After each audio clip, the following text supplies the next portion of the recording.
Guys, kalian tahu gak sih, konflik Kamboja Vietnam yang berlangsung pada periode 1970-an hingga awal 1980-an adalah bagian dari ketegangan politik dan militer di Asia Tenggara yang melibatkan Kamboja, Vietnam, dan juga negara-negara besar seperti Amerika Serikat dan Uni Soviet.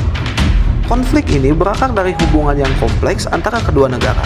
Khmer Merah yang berhasil meraih kekuasaan di Kamboja dengan menggulingkan pemerintahan Lon Nol pada 17 April 1975. Pemerintahan Khmer Merah dipimpin oleh Pol Pot, seorang pemimpin yang bersikap diktator di bawah pimpinannya.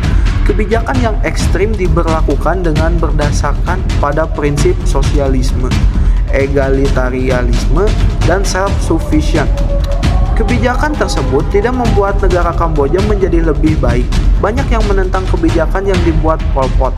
Untuk mempertahankan kekuasaannya, Khmer Merah tidak segan untuk membunuh orang yang menentangnya, termasuk kader dan tokoh Khmer Merah. Nah, pada masa itu, Vietnam yang baru saja mengalami perang Vietnam yang berdarah, merasa terancam oleh kebijakan agresif Khmer Merah yang membunuh banyak warga Vietnam di perbatasan Kamboja Vietnam, serta oleh ideologi komunis yang keras yang dianut oleh rezim tersebut.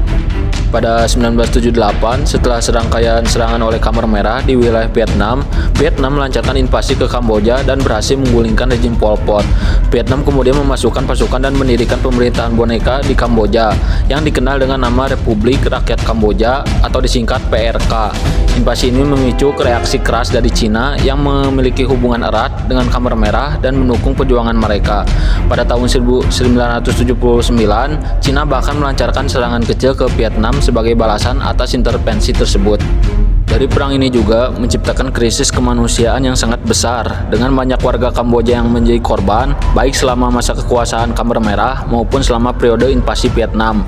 Konflik ini berlanjut hingga 1989 saat Vietnam akhirnya menarik pasukan setelah menghadapi tekanan internasional dan situasi domestik yang memburuk. Konflik ini memperlihatkan ketegangan ideologis dan geopolitik di Asia Tenggara selama Perang Dingin, di mana negara-negara besar seperti Amerika Serikat, Uni Soviet, dan Cina terlibat secara tidak langsung. Konflik ini juga menyisakan dampak jangka panjang bagi Kamboja yang mengalami kerusakan sosial dan ekonomi akibat perang dan rezim Khmer Merah yang kejam.